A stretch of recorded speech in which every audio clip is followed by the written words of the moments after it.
Many of the scariest nightmares is based on the oppressive tension and insecure feeling. Often these emotions can be invoked by direct references to some specific phobias, but it is not necessary. The thrillers convinced us that you can scare people to death with just building a suspense narration. A distinctive feature of such projects is a vicious and deep atmosphere that cause a constrained emotional state. Today we will try to find a recipe for creating such grim experience. For this, we will analyze the game design features of the Little Nightmares 2, one of the most relevant representative of the side-scrolling thriller genre, or a suspense adventure if you like, the spiritual successor of such fabulous projects as Limbo and Inside. So prepare to escape and grab the flashlight, you're gonna need it.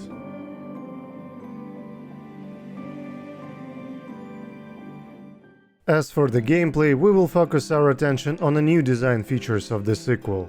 The Little Nightmares 2 is a puzzle platformer in its essence, with the rare auto-scrolling sections and the narrative scenes. But in the core of the sequel gameplay lays interaction of our protagonist Mono and Sixth, the girl from the original game. Together they managed to overcome different obstacles, and the artificial intelligence system did their job controlling girls' behavior. This is a completely new feature that developers implemented to build new puzzle scenarios and tell new friendship storyline.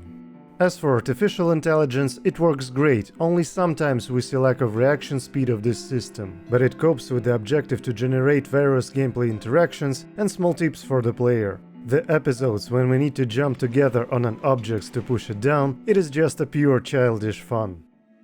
In addition, the new mechanics have been added to the core gameplay. For example, the flashlight and its interaction with petrified enemies. This is just a great gameplay finding. There are not so many sections with this mechanic, but they provide required level of tension and challenge that so adorns this project. In the first game actually were mechanics based on light interaction, but this particular flashlight mechanic provides desired outcome, and the secret here is that the light beam is precisely controlled by the player himself. It is pretty challenging part of the gameplay, so it is necessary to master it. For such projects mostly based on the narrative flow, it is crucial to provide player with something exciting to switch to, otherwise he get bored. Speaking of narrative, I would describe it as metaphoric environmental storytelling. There are no dialogues, explanations, tooltips or whatever. There is only this gloomy fiction. The plot is served through the image of characters and environment. We will visit several locations through the game: woodlands, school, hospital and city. Stories in each raises acute social issues of modern society.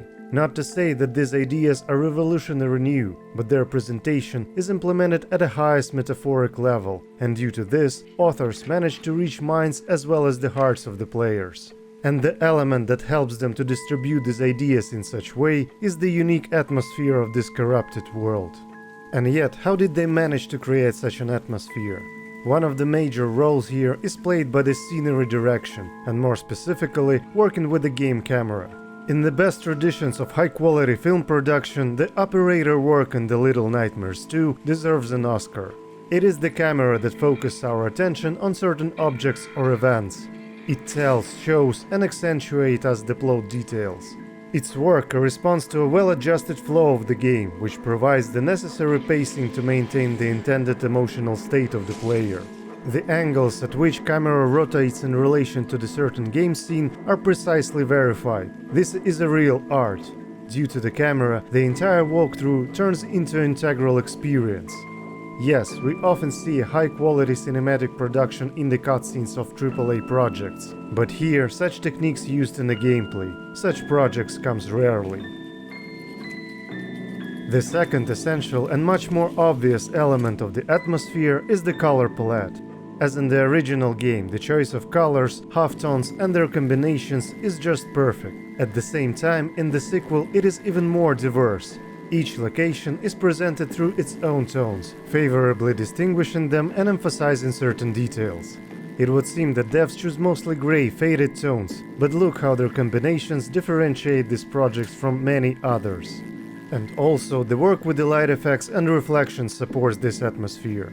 Here, the interaction of both static and dynamic light sources create exactly the level of tension that is meant for each gameplay scene. In this darkness, we are forced to find way forward among vague outlines and ominous shadows. Sometimes the suspense level is raised simply by the shadow play itself, even without terrifying enemies or traps.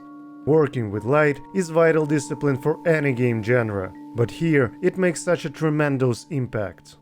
As well as the sound design, the fourth and perhaps the final element that I want to cover. In addition to the canonical production techniques for background, ambient and sound effects, there are also some interesting features. For example, when our hero scrolls in the ventilation shafts, all sounds acquire a muted volume and metallic notes. Or if you take a narrow streets of the city, all the sounds are accompanied by the rain drums. Along with the corresponding ambient music, these features create unique sound images of the locations, and the musical instruments chosen perfectly complement this picture. Take at least the piano theme at the school, and especially the scene where the teacher plays it. It gives you creeps, doesn't it? Or the music box melody. Yes, this technique is widely used by many thrillers and horrors, but it works perfectly. The classic tricks sometimes very useful.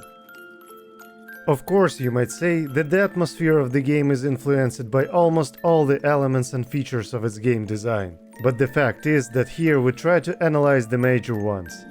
In general, Little Nightmares 2 is a magnificent atmospheric adventure, the secrets of which was so fun to explore. And I'm pretty sure that I missed something, so feel free to share your thoughts about it.